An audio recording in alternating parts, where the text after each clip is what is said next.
Hey, what's up, and welcome in to Under the Hood with Jonathan Hood. Thanks so much for checking out the podcast and also finding us on YouTube, youtube.com. Look for Under the Hood with Jonathan Hood.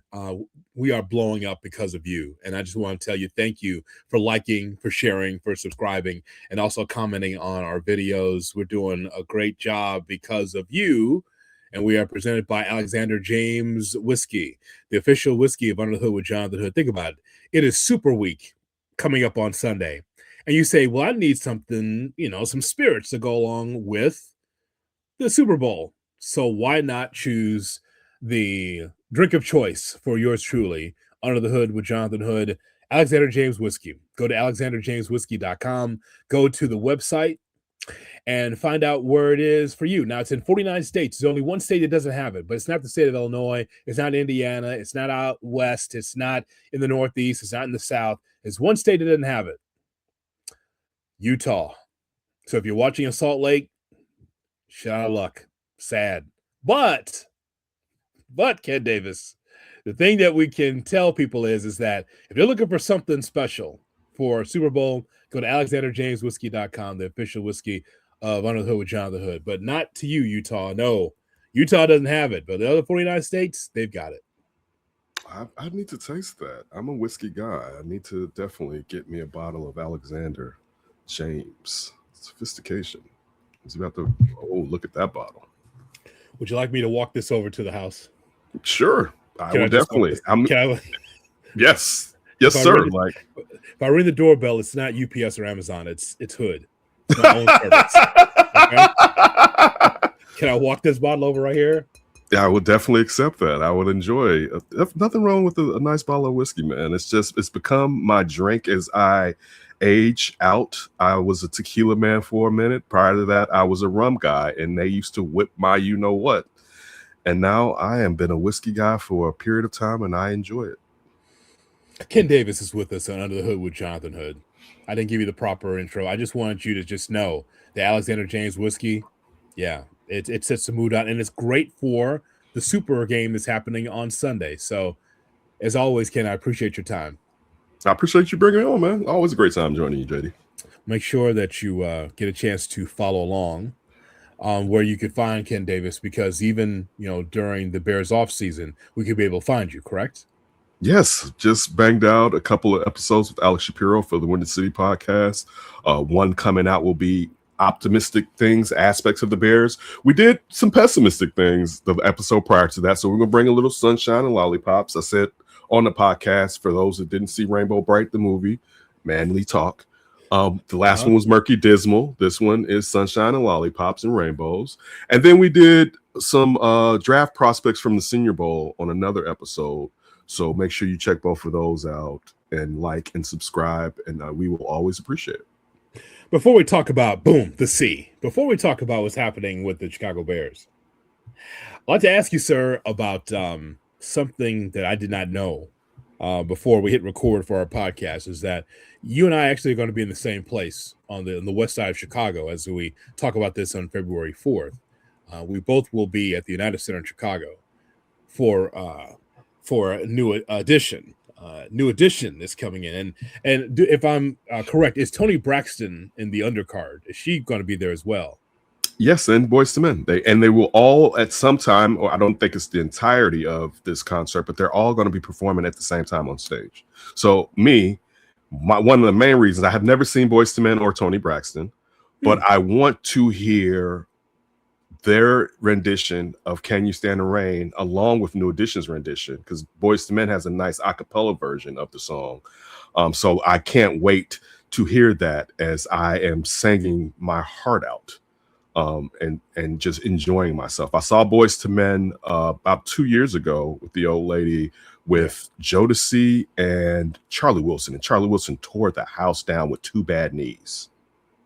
She had my lady singing Charlie. I'm like, what? Charlie, like Charlie Wilson. Oh my! If you have never seen Charlie Wilson, oh my, check out Charlie Wilson. I will pay, like, out of all those people, I was like, I don't know if I have to go see it. Mind you, New Edition is not just probably. There's my favorite group, but I'm not a person that has to really go see New Edition again like that. But I would pay to see Charlie Wilson again. I mean, that's how good old Charlie is. Like that man is an institution. I've not seen Charlie in concert, but I will, because I don't want him to just go away and all of a sudden I hadn't seen that, because it's a bucket list, right? However, Mhm. I do want to ask you, and by the way, this is going to be a great concert. It's going to be great to be on the third level looking down at Ken in the first row. It's going to be great Don't you try that. so, I mean, I wish I had it like that. Times are tough. I'm just trying to barely make it by, but it's, it's going to be good to look down and say, oh, there he is. He's an ant down there, hun, but there he is, Ken Davis. I When wish you he do was like up that, there. Ken, Demas, Yeah, you up here? I don't think so. It's going to be down there, very, very, like ants. But we'll see if we can find you through the binoculars. But I do want to ask you. So with Toni Braxton, okay. So I've seen her in concert, and with and what's happening now with New Edition. Here's what I want to ask you. I saw New Edition at a casino. Might have been, maybe it's in Maryville, maybe a casino. Was that Horseshoe? Maybe once upon a time. Okay, so what is it about New Edition now that they could be on a middle of the week school night, work night in Chicago? When I saw the slate, I'm like, weekend, right? Because it's a big city. You maybe do a Friday, Saturday, Wednesday night. We're not Greensboro, North Carolina.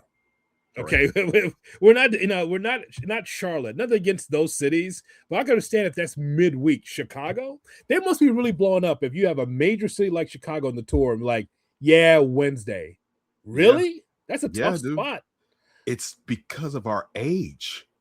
Like I'm telling you, it's because one, and we talked about ticket prices. What these tickets were initially going for was like, I will see you another time.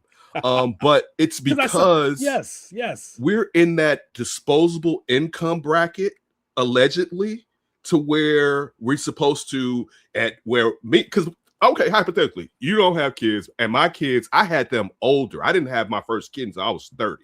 Yeah. So if I had my kids when I was in my early 20s, they would be out of the house by now, basically. Mm-hmm. So we're supposed to be able to, hey, we're going to go here and have a nice and a time. But it's because I think, and like you're saying, and also the age factors in, because it's kind of like a renaissance due to the movie. I mean, to the movie that they had on BET, to where more people know and appreciate New Edition. And I'll say this last part too. One thing, and I know you got an interesting Bobby Brown concert story to say. But one thing too is, and I think about this, we're really lucky, if you're a real New Edition fan, to be able to go see all the members still alive perform, because somewhere Otis Williams is out there with 4 of the other dudes that have nothing to do with the Temptations saying that they the Temptations. All right. Like when you still have every member of the original group and Johnny Gill, who is a huge piece of this, still out there, still able to work together, all right, put their differences aside, and they're still alive, and it's still a good show outside of Bobby. It's, and again, I appreciate Bobby Brown being there, because who thought he would be alive at this point? And I'm not even joking. For him to still be alive, one, and you think about, unfortunately, the tragedies that happened with his ex-wife and his child and his other kids, but for him and being where he was at, man, he's still alive. It's just like, man, I appreciate going again, and I've seen him before, but the fact that this group that meant so much to me as a young kid is still out here doing it, and I get to see him, it's definitely a feel-good moment, and it's pleasant, to say the least. Just in their different iterations too, like the solo careers of these guys, and then BBD. Like it's really interesting how, like you mentioned, and I think that is a great point about how they're still with us. And they could be able to perform. But I just I just didn't know that they were going to blow up this much, Ken, because I saw them like at a casino, and I'm like, well, it means that you're kind of winding down, but then you're right back up there. If you take a look at that tour schedule, they're in pretty much all NBA arenas.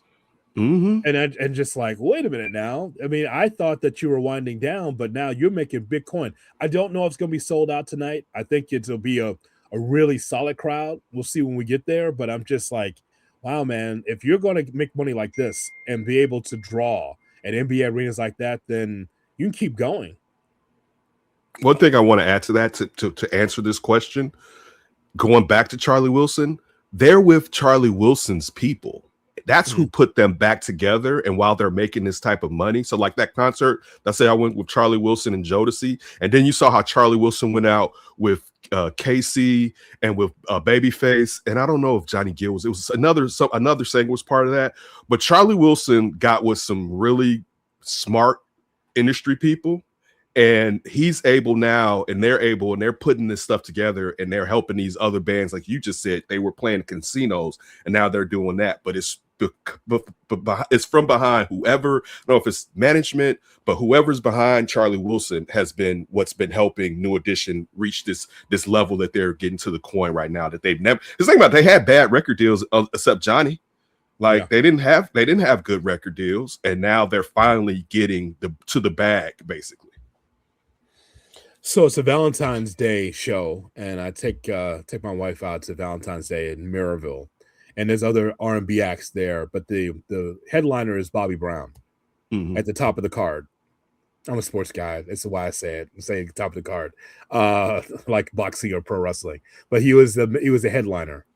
And so it's a good concert until Bobby comes out there, and Bobby's there, and he sings one song, and he sings a second song, and then you find that he was winded in the second song, right? He's just like kind of like Mary J. Blige I saw at the United Center, just kind of be over to the side and take a seat, right? Just need a little rest, because that's what I saw from Mary as well. And Bobby Brown looked around and said, "Okay, I got a new act out here. Here's a couple of my sons. Okay, they got some songs for you. I'll be right back." And he leaves the stage. And then there's two songs we had never heard of before. And it's like young guys dancing and singing. It kind of reminds you of New Edition from that time, but without the acclaim or the record deal. So I don't know who those two were. So then Bobby Brown comes back out, again, winded, and says, "What y'all want me to sing now?" Now he's asking for requests. So then he gets a request, sings a song, and then shuts the show down and says, "Let's hear it for fat ass Bobby Brown." Good night, everybody. Yes, because if you go, and it's part of the act where he spins around in the concert and says, "Oh, you guys, this is a song you guys did when I left or when you kicked me out," and he goes to rest because New Edition does a lot of dancing. For anybody that has never done, if you don't know New Edition, if you know New Edition, you know they're one of those groups that can also perform as far as dancing. And Bobby isn't physically fit enough to keep up with them while doing it, so he has a break. And they used at that tour they had breaks. Johnny had his own time, as you said, BBD at that time, and of course Ralph Tresvant has his own time. But Bobby is Bobby, and that's kind of what you get. Bobby, it's Bobby. It sounds like Whitney. If you did not see, and this is the best part of when reality TV hit, and I know some of it wasn't great, but it was still sweet. If you didn't see the Bobby Brown reality show, and you saw it for Bobby, but you stayed for Whitney, that was some of the greatest reality TV. You're like, where's Whitney at? Then Whitney would pop up, and her attitude would be lighter and happier, and that was some great reality TV. Certainly was. Crack is whack, is what she once told us. Sorry, Ken, some allergies. I'm sorry. I see. Yes. So apparently that was the that was the case for one Whitney Houston. Nonetheless, I look forward to it. I look forward to hopefully I can run into you. Yes. With a late night. Toni Braxton, another story. Well, she was more involved in the NBA than we would have liked, I think. Back in her day, she did the Texas Triangle, the Dallas Mavericks. She did the triangle. She did. Ask Jason Kidd and Jamal Mashburn and Jimmy Jackson. See what that knows. That's quite the triangle that she did. She ran it. She ran it a ton. The one thing that she did not say, "He wasn't man enough for me." He certainly didn't say that. Oh my God. That voice was something, man, back in the day. Still is now, but the way she can get that low register, he wasn't man enough for me. Yes. I remember thinking it's ironic, and now that I'll end this for me as far as the music. I remember thinking her first album, man, she reminds me of Anita Baker. Yeah. And then to come and find out that LA and Babyface had written a lot of those songs for Anita Baker, but she decided to bring the writing in-house with herself and her husband. And I was like, oh, well, that makes a lot of sense why they used Tony to put out those records. And we hope that you've enjoyed our episode of Unsung here on Under the Hood with Jonathan. I hope that TV One will hire us to be able to do a podcast to break down what we've seen. You know what, kid? I'm gonna tell you the truth about something. We will wrap this up because we have some Bears to be able to talk about and some Super Bowl thoughts. I looked at that schedule and I'm like, Chicago, really middle of the week. I did look at some weekends, like a weekend travel plan. I think they might be in Detroit, Fox Theater, or something like that, which I haven't been to, like LA. I was like, can I get some weekend? Is a possibility for us to fly out? Can I fly her out for us to see? And it just didn't, like, the schedule didn't jive. But I was looking at them like, I don't know if I can pull this Wednesday, man. Getting up at 3:45, 4 a.m. the next day, like. Not young like I used to, man. But I'll do it because it'll be quite the experience. That's why I want to go. And I know it's going to be good music.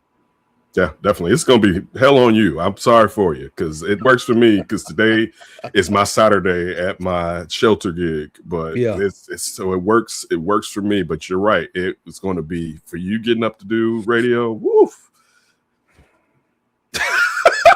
That'll be something, man. It's not like they pull that clock back to 7 o'clock for it. No, 8 o'clock, and then wait for the stragglers to come in. So now that's more like 8:30. I think they got to lock that down at least by 11. So hopefully they got to. Let me get everything I need, and like I can deal with that and the traffic and everything else. So that's going to be a lot of fun. So, sir, there's some things that we need to clean up here, as the Bears would tell you. They said we got stuff to clean up. You hear this all the time in football. So I want to ask you, what do you think is the biggest issue that is facing the Chicago Bears this offseason right now? Something that they must address, number one, that's on the top of their sheet. Defensive line. You have to. And I'll start with particularly, you want to say they need another edge rusher. They need a dominant DT. They need a dominant DT. Like if they can get, because I think you already have what's your guy from the Colts name that I'm about to butcher? Adangbo. You have Adangbo coming back, which again I think he's more of a depth guy than a starter, to be honest with you. And you're black, you're better than that. Go ahead. You have Austin Booker. And I'm not saying they're the answer at the edge. I do think you still need to add to the edge, either through the draft or through free agency, but you have to get a smash DT. You have to get someone that can collapse the pocket. The quickest way to get someplace is a straight line. And that, I think, is the beginning of what they did with the offensive line, guard, center, guard. You got to start that with DT and work out to the edge to have someone to push Montez Sweat, because I'm not going to say compliment, because Montez Sweat isn't doing enough for a compliment. You need someone to push him, to get him to put a fire to, like, oh my, that man's getting to the bread. I need to get to the bread as far as getting to the quarterback. But I think DT, and then it kind of drifts back to the linebackers, because I think it may be time to get. I don't know if Tremaine Edmonds is who Dennis Allen likes as his interior off-ball linebacker. I look at this team and I know, because we've talked about it a lot this season, Ken, this past season, is that you have to be able to do what you can to find someone that can pressure the quarterback. I ain't looking for sacks. So it's funny about the Super Bowl. No one has double-digit sacks on Seattle or New England. All good. But if you come in abundance with a couple of guys that can put pressure, I'm good with that. But this defensive line, you can't make the wholesale changes you did with the offensive line this upcoming season, but you can make some changes because there's been so much money that's been put into the defensive line. It's like, you're going to cut a Dingbo. You want to deal with that? You're not going to, Grady Jarrett. I like Austin Booker's athleticism. We've talked about that. But you have to find something different for that defensive line, number one. And secondly, like, eventually you'll find your left tackle.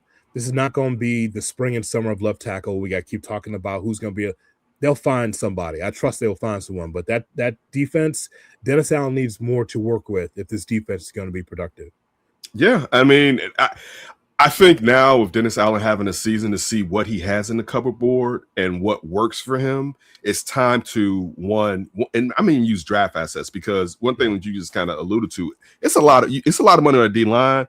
It's a whole lot of money on that offense, right? And the thing that you can fix the quickest through the draft is the defense with youth and being inexpensive. If you even go back to what Tony Dungy was doing with Bill Polian with the Colts, where most of the money was on the offense. Of course, you had Dwight Freeney and Mathis getting some bread, but most of the money was on the offense, and you used the draft for the defense. And as you just said, they've got a lot of money in the defensive line.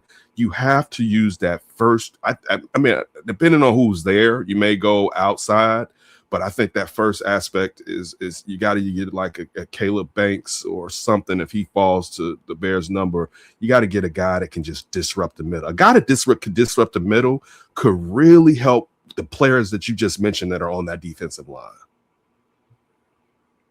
Super Bowl LX, man. Super Bowl licks. We're ready for it coming up on Sunday with Seattle against New England. I want to get your thoughts on who you like in the game, Seattle or New England. I've said for like 3 weeks that just give Seattle the trophy. Yeah. You talked about they don't have a guy with double digits, but they don't need it because they got studs all around. That the old lady was like, why do those players on their defense look different? I was right. How dare you, woman? But she was like, those got the listen. I know the Legion of Boom was something, and Legion of Boom won a Super Bowl and should have won 2 Super Bowls. Yeah, but this defense, these guys are crazy. I mean, in a good way. That defense is wild, and you know that they can run the ball. And at this point, Sam Darnold hasn't reverted. They only need so much for him, but he hasn't reverted. But that defense on that young quarterback and Drake May, and the question will be if New England needs him to go above and beyond to win it. But it's so young in his career. If he pulls that off, whoa, the hype train will be crazy. And particularly, we don't want that because we're Caleb guys. But still. Right. Exactly. That's right. Hate. That's right. But still, that's what Seattle put together in 1 year. It wasn't 1 year, of course, building that defense out, but you didn't think they were going to be the odds-on favorite to win the Super Bowl, and they are the odds-on favorite. That says something, and it really says something bad about Quincy Adolfo-Mensah and why he got let go. Bro, let's talk about that for a second. Mr. Analytics, right? Adolfo-Mensah. It was like the Vikings were sitting around like, wait a minute. So we had Sam Darnold in the building, and he wasn't good enough. We go to J.J. McCarthy, and we're now out of the playoffs. They just thought about it one day, just randomly. They were like, you're fired. Straight up. They were just like, you know what? You're fired. Is Quincy in his office? He is here, right? Oh, yeah, okay. Yeah, let's go. Let's walk down there real quick. We're going to take care of this. Hey, guys, how's it going? Hey, Sam Darnold's in the Super Bowl, and we're out of the playoffs. Well, we did our evaluation. You know what? Hey, Dolfo, you're fired. I am?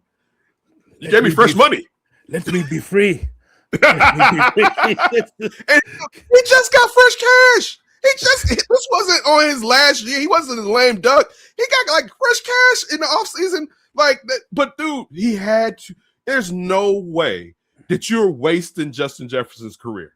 You're wasting it, right? You got Justin Jefferson, Addison Jordan, and TJ Hawkinson, and you are blowing it at this point. Like, yes. Yeah, the axe had to fall on somebody's neck, and it fell on his.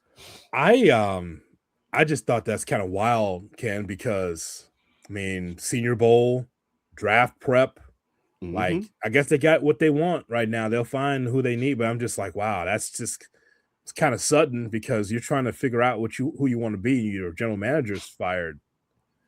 Wow, that was swift. It wasn't after the season. They figured it out looking at the Super Bowl. Like, Sam Darnold's in the Super Bowl and we sit up in here with JJ McCarthy? Like, nah, we're out of here. Dude, that to me, and I'll end on this point, the fact that you put so much on JJ, me, if I had that job, I would of course want my prospect to prove me right. There's no way I'm letting Sam Darnold lead that building. There's just no way. I'm sure Sam Darnold probably wanted them. Like, even if you do resign me, if the opportunity had, what are y'all gonna do with him? Because I don't want to have that short string or a short leash on me. But I'm gonna overpay Sam Darnold. I'm gonna be like, listen, bro, whatever he just got, I'm giving him that, because if he's good enough and JJ's good enough, I can trade him. All right, or I can trade one of them. All right. Yeah. But there's no way I'm going to be like, JJ's the answer and that's it. Like, dude, in Michigan, they went run to win that damn national championship. That second half of that game, they was like, do not throw that ball. Right. Do not throw that ball. And you decide you're going to rock with that. Okie dokie. And again, he could end up a good player, but they weren't in a rebuild. They were in a win now. And you thought you could go with the cheap quarterback when you needed to sustain and hope perhaps you can do that. And that was a bad decision. My producer calls JJ McCarthy a service academy quarterback. Shay That's said, a good one. Shay's like, this dude was at Navy, right? Like, no, Michigan. Hand the ball off. I played a college football game too. Like, I love playing with Navy. All these different running plays. Right. I got like 25 running plays. Like, I'm beating your ass with the run because we're definitely not doing a forward pass. Absolutely not. Navy. We're running the options so hard. Oh my God. It's so amazing, man. When I play with Navy, when I do the college football game, but he's like, yeah, McCarthy, service academy quarterback. He's got no arm. I'm like, yeah, pretty much. They didn't want him to throw it, just like you just said, Ken. They didn't want him to throw the football. As we are presented by Alexander James Whiskey. Hey, the big game's coming up on Sunday. Just go to alexanderjameswhiskey.com. Would I lead you wrong? Would I lie to you? Would I lie to you, baby? Would I lie to you? Hoo-hoo. I would not lie to you. AlexanderJamesWhiskey.com. That's exactly where you go for your super party. Just put it on the bar. Trust me. As Ken would tell you, in my bar in the Hood Cave, there's plenty of old school and new school, but nothing like Alexander James Whiskey. Yeah, I killed one bottle when I was over there. I will not drink. I will not drink that much the next time, sir. I did bring you a bottle, but I dipped hard in one bottle. I was like, oh, I was bad. That was bad, kid. You were not a good guest. I apologize. No, it's fine, kid. I mean, it's just like, hey, man, that's what it's there for. I'm like my old man. Like, just buy it, and it's like, let everybody have a good time. And that's back in the 70s and 80s where you'd be like, hey, have a good night, and you let them have the keys. It's before people shamed you for letting people go drive drunk.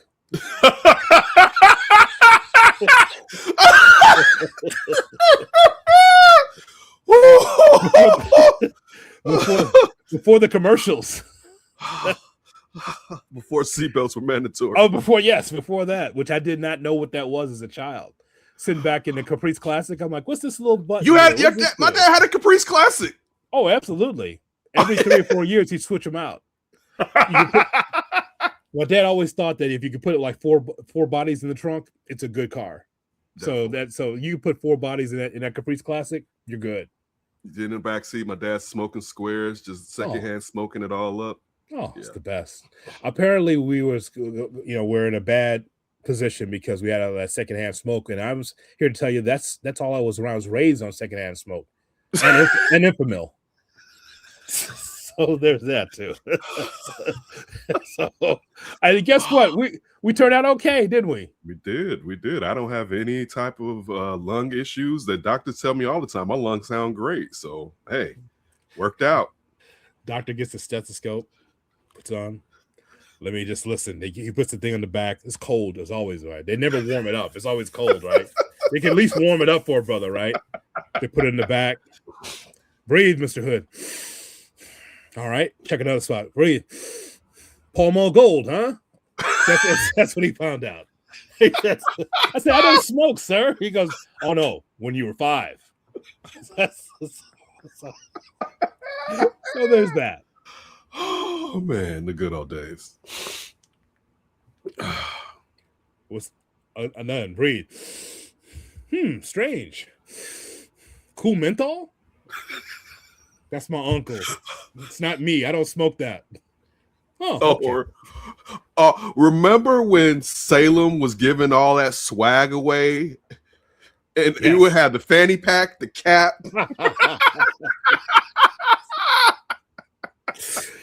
You were cool when you had the Salem cap or the cap that said Captain on it. Yeah. Just Captain with a little rope. Like, let me explain. Okay. So there would always be like a little rope right here, right? Do you remember this? I mean, I think this has come back now. But there would always be like a little rope that's right there. It would have Captain on the front, you see. Captain. And you know you was official when he came with Captain. If you had Salem, they had a fanny pack and also, I believe, maybe a shirt or a satin jacket. I was about to say, yes. I was about to say a shirt. Like a shirt or a jacket that came with it. And like, so because it was free, you see. So that's exactly what they would do. So that was back in the good old days. See, if you hadn't lived like Ken and I have lived, you don't have these anecdotes. You just have to see how people were how they did things back in the day, pimping, you see. I mean, depending on the cigarette that you had, depending on the car that you drive. I mean, it was all part of it. It was like a whole look, right? Yeah. Definitely. My Uncle Walt would come to the house, right? And we're playing outside, playing piggy, or playing strikeouts, whatever. And then you knew he was coming through the neighborhood because he had the longest Cadillac. I mean, the biggest Cadillac, right? And because that's a status symbol, right? You got a Cadillac, that means you're farting through silk. That means that you're doing well, right? Now, I don't know where Walt got the money outside of working in the steel mills over here, on the Verson Steel or whatever. But somehow, some way, he was able to get himself a Cadillac. And when he would turn the corner, the game would stop. And there would be friends of mine that would go and say, "Hey, look at this Cadillac. That's my car." I was like, "No. That's my car. That's my car. That's my car. No. That's my Uncle Walter's car." How you doing? And he'd get out of there, and he'd have this big hat on, afro, and have a big hat on with a feather on the side.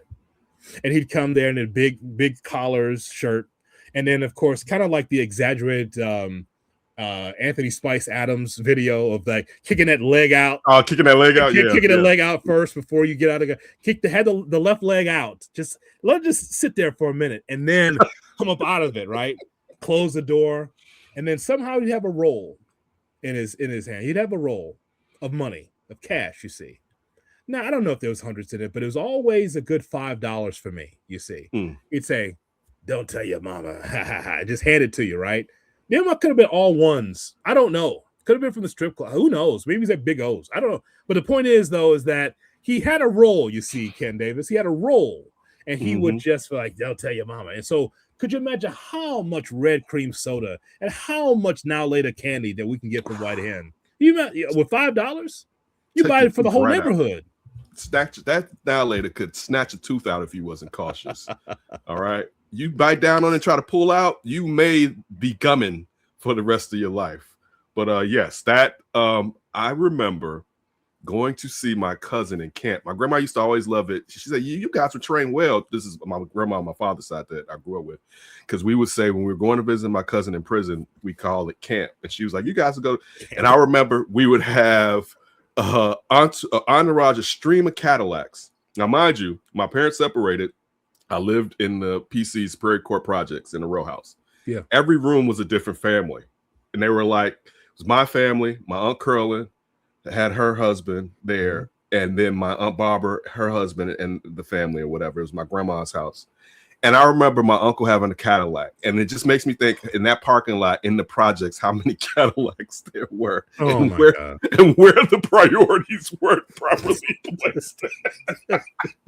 Never mind. As you said, it was an aesthetic. It was an aesthetic. I mean, never mind that you're hungry.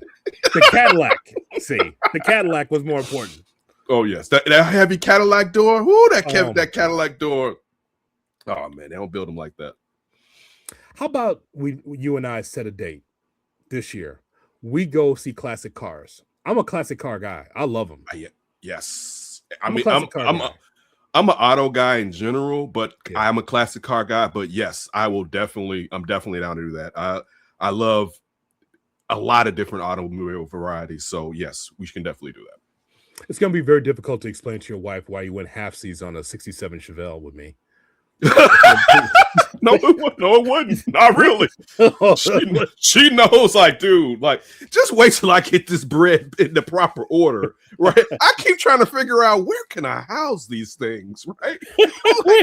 Hold on a second. Can't have them in Chicago. Can't have them out in this weather. They got to be, and it's got to be heated. I need them to be able to crank when I crank them, right? I love the.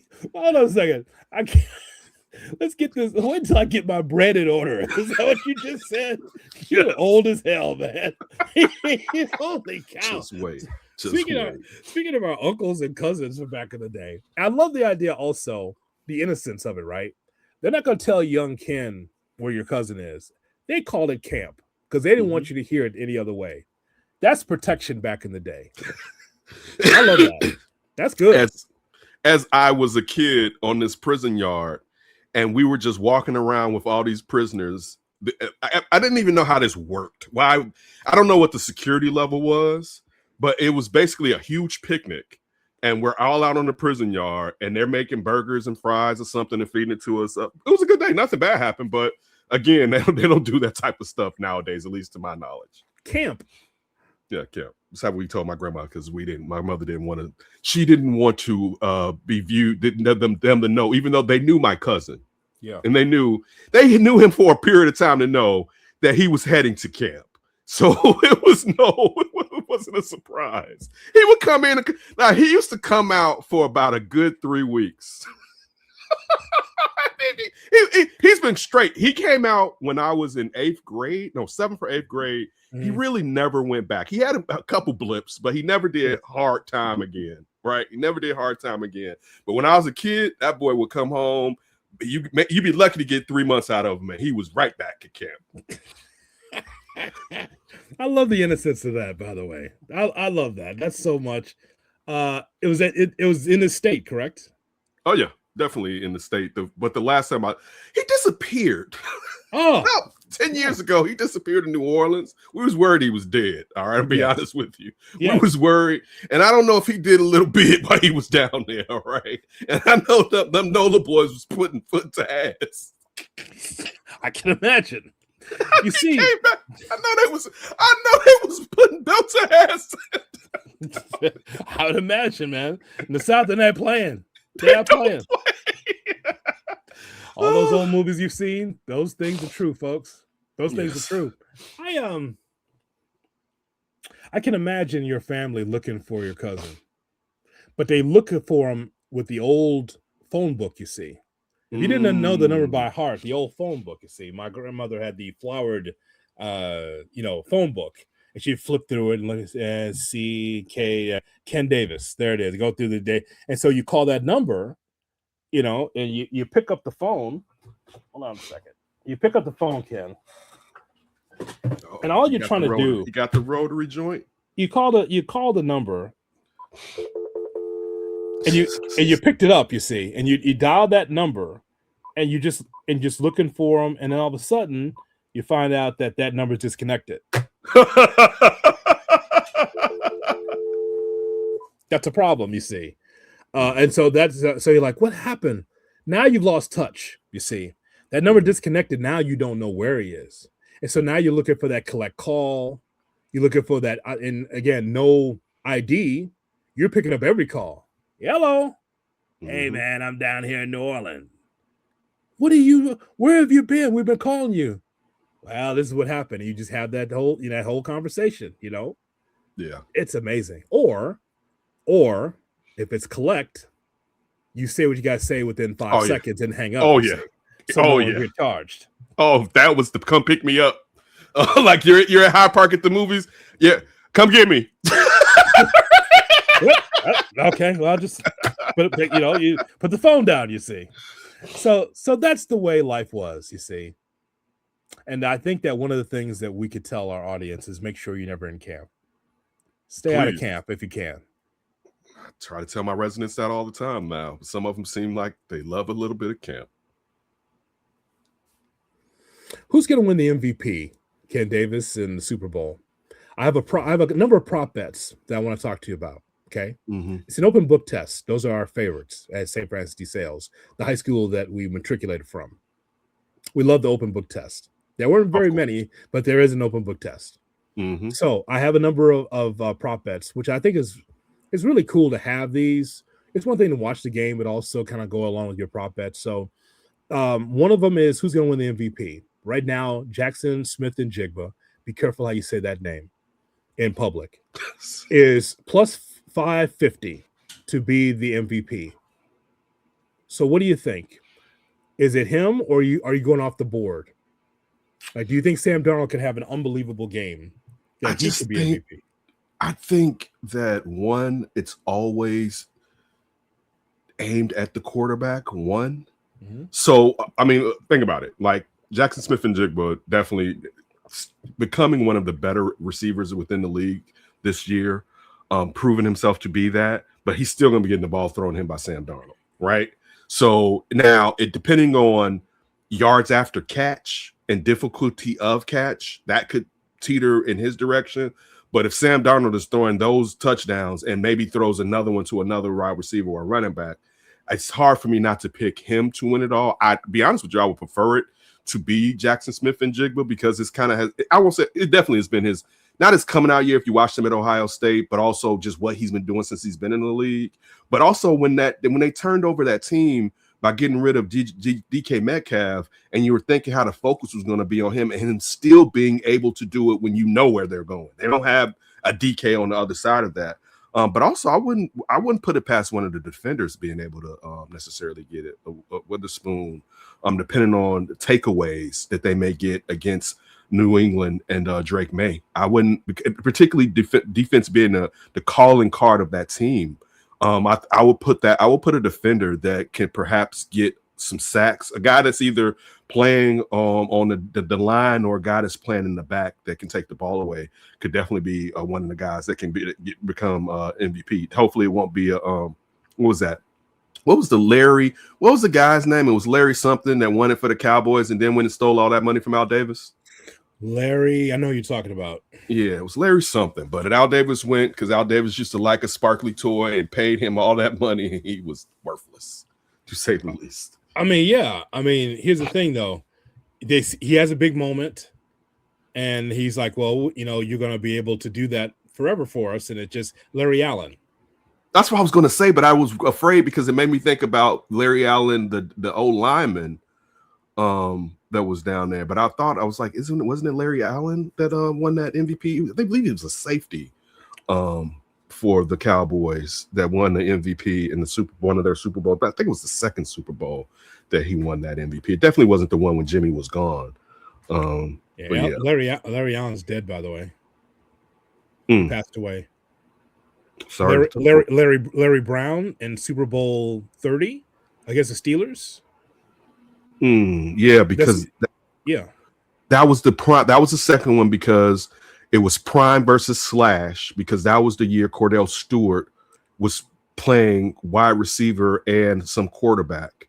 So yes, that would be the second Super Bowl because the first one they beat the Bills. This is Larry Brown when he played for the Dallas Cowboys against the Steelers. Mm-hmm. Brown intercepted 2 passes, one of which he returned for a touchdown, 27-17 over the Steelers.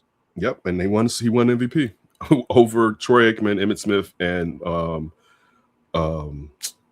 what's his name? I don't know. How am I blanking out? Michael Irvin? Michael, yeah, such a great receiver, Michael Irvin. Still fit as you know what, boy. Speaking of that, Whitney. So my only Super Bowl I ever went to was the one in Jacksonville, New England. In that Super Bowl, I was out with Michael Irvin.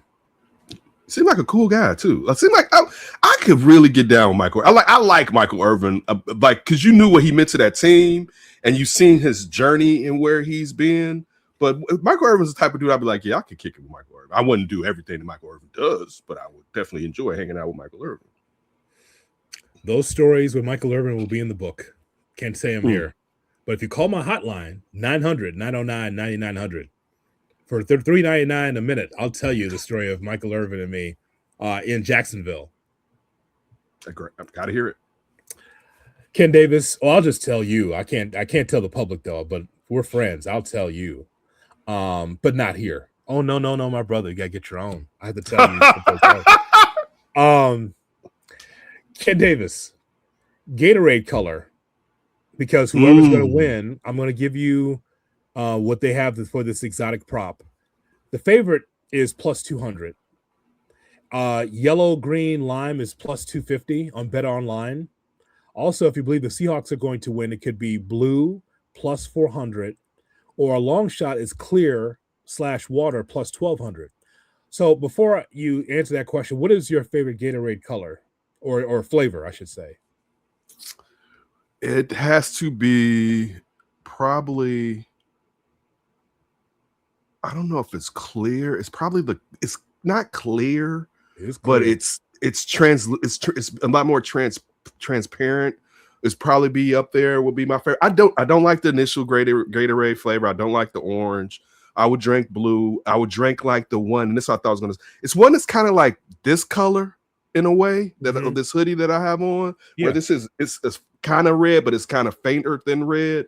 I like this. I like that one too. But I think I like the one that's like white. It's kind of whitish.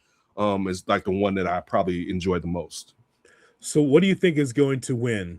If the Patriots win, that probably is blue. I think so. If the Patriots win, what Gatorade do you think we'll see if you had a choice? I think it's gonna be red. Red. Yeah. Okay. So that'd be like fruit punch. Yeah. This guy's from the South Side. Red Gatorade. Can I get some red pop? He can't help where he's from, folks. I'm trying to help him. Cannot help it. I have to listen. Red. I like having a little roughness around the edge in the world that's built for roughness. So yeah, I said red. Because it's like, what are these flavors really in the first place? Like, I mean, is that fruit punch? Because sometimes you don't know what the hell a Gatorade flavor is. So yeah, the one you said colors too. You asked what the color was initially. Yes. So I went with red. Okay. The national anthem. So singer-songwriter Charlie Puth will perform this year's national anthem.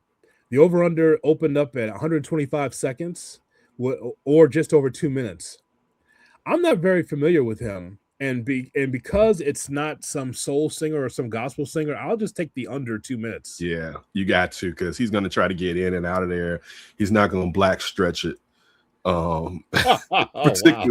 Particularly this is the opposite of Bad Bunny, right? So it's going to be as straight and narrow as possible, and he may at the end drop America, throw his hat up. Yeah, it won't be that. No, it won't be that. No, it's not going to be Jelly Roll. It's not him out there.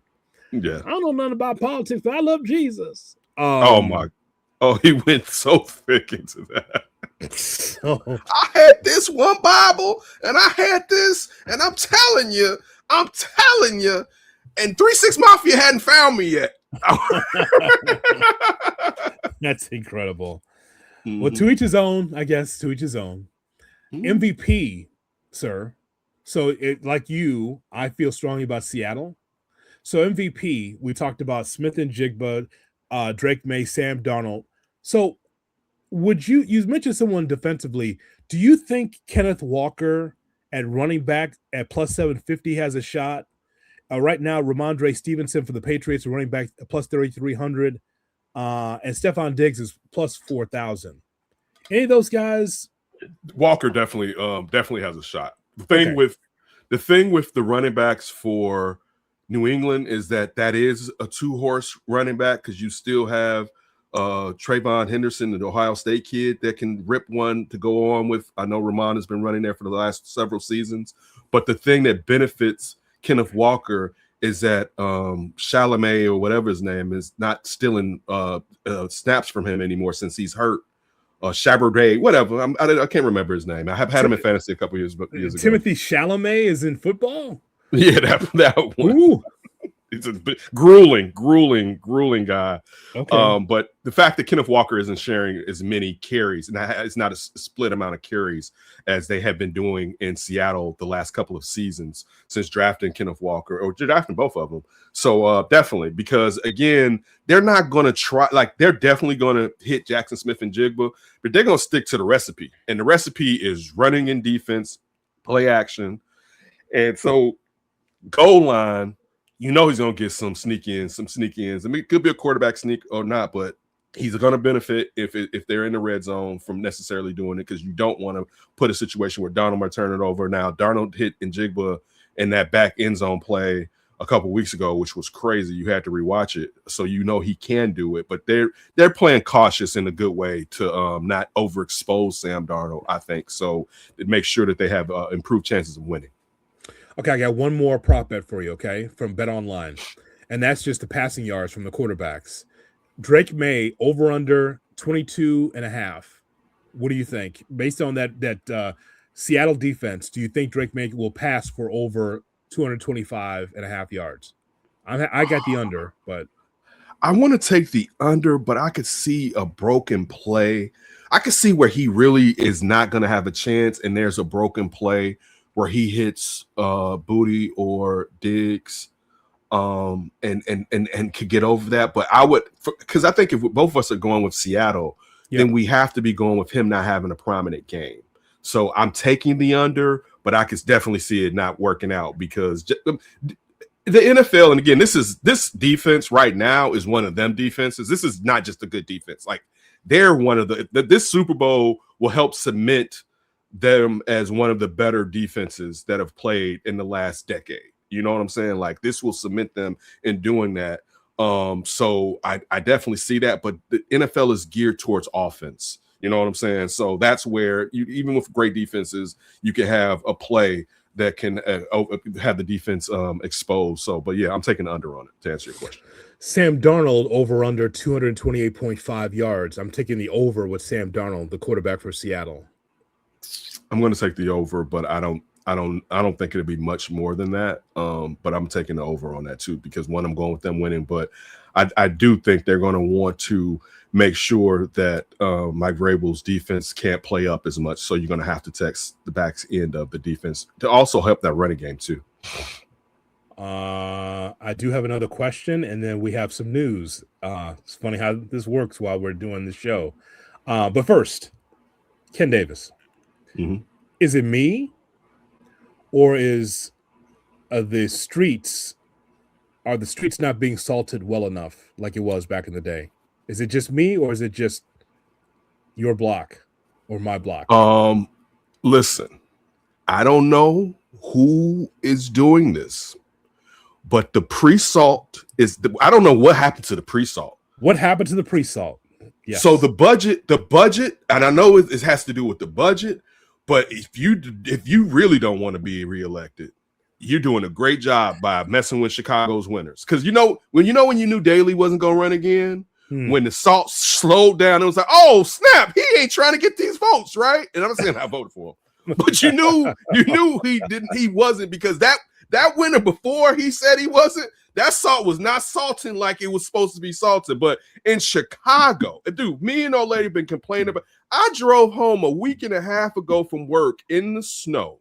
Yes. I turned on to King Drive, and the car did this. And mind you, I was in her car, so this is really bad, because let alone I don't want to hear her mouth, right? Yeah. But I was in her car, and the snow was so thick on King Drive, dude. I'm in the low end, so we're saying coming out of downtown around McCormick, I'm before Dunbar, turning around there, and the snow is this high on the damn ground. They have not been pre-salting at all. I don't need the salt when it's snowing. I need you to put the salt down before for traction. Like, I don't know what the hell has been going on with that, but yeah, we were having a good time. I don't know why you chose the end of the show to pull that out. I just want to ask you the question, because I was thinking, is it me? I'm like, wait a minute. Just go up and down some of these South Side streets. You go into downtown. I'm like, wait, the weather forecast, 24 hours, 48 hours ahead of time. the pre-salt overnight has to be there for it to be, for you to say, well, we'll put the salt down and also shovel at the same time. No, no, no, no, no. That doesn't help the commuter. I can't remember a time it was been this bad. It was one time. I don't know if it was Rom had a bad. It was one time after that daily time, because I remember thinking like, what the hell is this bear doing? I don't know if it was her, but I think it may have been one time under Rom where it was a bad time. But I'll say this, it wasn't consistently like this, where it's consistently like, who is the person doing this? They never lived in Chicago, because like, or again, is the budget so cash strapped they saving the salt? Because I think it's they holding the salt because they don't know, they robbing Peter to pay Paul. Lastly, sir, the Chicago Bulls are trading Kobe White and Mike Conley Jr. to the Charlotte Hornets for Colin Sexton, Ousmane Dieng, and 3 second-round draft picks. What did Kobe White do to the Bulls that you trade him to Charlotte? I thought he was going to Houston. I thought he was going to get something for him. Wow. He's going back to school. He's going back to UNC. I know that. I didn't like that. That was not. I thought they were talking about Jabari Smith Jr. or Eason and him going to Houston, and you just traded him for a bag of balls and some second rounders, as far as what I know. I haven't been watching Charlotte since the other ball LaMelo hasn't been balling like he was initially a few years ago. It was like, man, this kid is crazy. But I know they like convicts or alleged convicts with the shout out Alabama, Roll Tide with the Miller kid. Yeah. That doesn't sound like a haul. J Hood, can you tell me, since I primarily now, I don't do around the sports as I used to as much when I was on radio occasionally. Yes. What's the value of the players that they receive back, in your opinion? Well, I think number one, I'm dumbfounded that the Bulls did not have a trade partner to help Kobe White. You know, like, I know you got to help yourself. You're the Bulls, right? You want to get the best deal. Charlotte has been a better basketball team as of late. They've won 7 in a row. Doesn't mean that they're going to be in the playoffs. Maybe at this point, maybe they'll replace the Bulls in the play-in. I just thought that they would do better by Kobe White, but putting him on a contender. Colin Sexton's a good player. I just feel like it's a dump. Right. Yeah. And they're compiling these second-round picks, and the second-round picks are like 7th-round picks in the NFL. I mean, unless you're stashing the Euro, which I would not put past Karnisovas, but trading Kobe White, a guy that I didn't think much of when he was drafted. I remember doing the draft show. I'm like, another small guard, huh? But he worked his way into being at one point a top 25 player in this league, because somebody got to be 25. And so I thought that Kobe White was that guy, that he worked himself more than a microwave, more than a guy you just heat up off the bench. He was igniter for this team offensively. And because his contract is come due next year, they put all their money in the Josh Giddey basket with a 4-year, $100 million deal. So they weren't going to pay 2 guards, and so they traded Kobe White. This is a rebuild for the Bulls. When you do this means that you're trying to rebuild. But the thing that's scary as hell is that it's this management that has to be presiding over the rebuild, in which I do not trust. I totally agree. The fact that they hold on to people too long, Arturas Karnisovas has proven that he is not the team builder that they hoped when they got him over from Denver, and that, yeah, he may have seen Joker walking down the street one day, but the whole thing with we're going to run the offense that Vooch, and I wasn't even a Wendell Carter Jr. fan. I thought it was a lot of hype as far as him being a leader. But man, I wish they would have still kept Wendell Carter Jr. and scrapped. We got to run our offense like how Denver.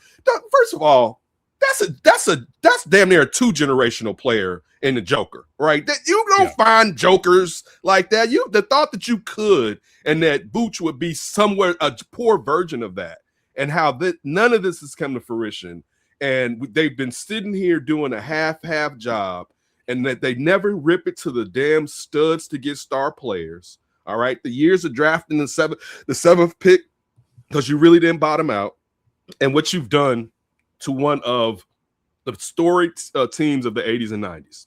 All right. That is ridiculous to say. The fact that the brand is still so strong worldwide and that they don't do anything to improve on the talent on the court, and also that you brought in an alleged pedo that you just paid.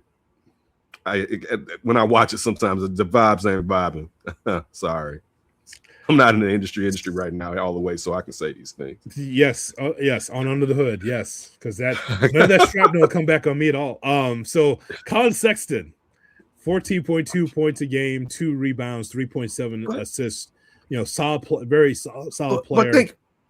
But in Cleveland, you thought he could be something more. I know they traded him away to Utah, but he's not the player. I mean, Cleveland moved on and they went with Darius Garland and they went, of course, with Mitchell. But like you say, he's a solid player. But solid. If that's what you're getting back, and it's just like, I guess, man, it's just that I was hyped when it was the Houston picks because you thought, hey, you know what? One of those guys, he may not be a superstar, but that's a player that can help a team in the future. And now it's a bunch of second rounders. He got like 5 second rounders in the last few days. Great, I guess. I mean, I know you can use them for cap reasons and trades to help other teams, but I'm just this is underwhelming to say the least. Defensive intensity. He's a defensive player, but can score a little bit. But again, what you're looking for is star power 1, which the Bulls have not had in quite some time, Ken. And then on top of that, it's just like, you could have unplugged this thing 3 or 4 years ago and be not a contender, but you could be better than where you are right now. And so now somehow Karnisovas has the green light to unplug this, trading Vooch and now White. Kevin Huerter is no longer with this basketball team, so you won't be in the play-in this year. Clearly, you're trying to. But here's the thing: you won't get the top 1, 2, 3, 4 in the draft unless you get a lucky ping pong ball, because Utah and Sacramento and Brooklyn and Indiana got you beat. They're worse. So it's just, whatever happens after this deadline, and I know they won't do it, I would fire Karnisovas and Eversley. I'd fire them because you don't get a chance to have a second bite of the apple in a rebuild. They never did it. I should check myself because they never really rebuilt the team. They just kind of piecemeal here or there. Zach, DeMar didn't work. Lonzo. Take those parts. Lonzo, take those parts away. But you never really rebuild. You just kind of just kept it afloat so you can get into the play-in, and that's bullshit. So I don't know the direction, and Karnisovas won't tell you the direction for real. So that's it. Tell people about the upcoming podcast for you, sir. Check out the Windy City podcast with me and Alex Shapiro. Again, talking about optimism with the Bears, and another following episode where we talk about prospects from the Senior Bowl that we want to see perhaps on the lakefront while they're still playing on the lakefront. Hope that you have a great Super Bowl, sir, and we'll be talking again because there's still a lot out there. I still have a lot of questions here, but you derailed the conversation by talking about your cousin, so we'll have to talk again. Great time. Always enjoy it. Look forward to it. Be safe traveling to the concert and back tonight, and also getting up for work tomorrow morning, particularly if the weather is, I know it's not supposed to be snowy, but particularly since they don't salt the streets. And that's even worse when how early you have to get up. Like, that's ridiculous, to say the least. But all right, man, be safe. I thought it was me, Ken, but apparently that's everybody. No, bro. It was ridiculous. That you got me hot. Of course. Maybe if you don't have salt, you could consider Alexander James whiskey. Yes, folks, Alexander James whiskey. That also will take care of the snow. That's right.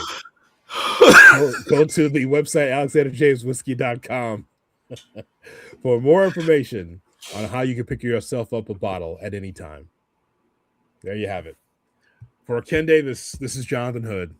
Hope that you've enjoyed this Black edition of Under the Hood with Jonathan Hood.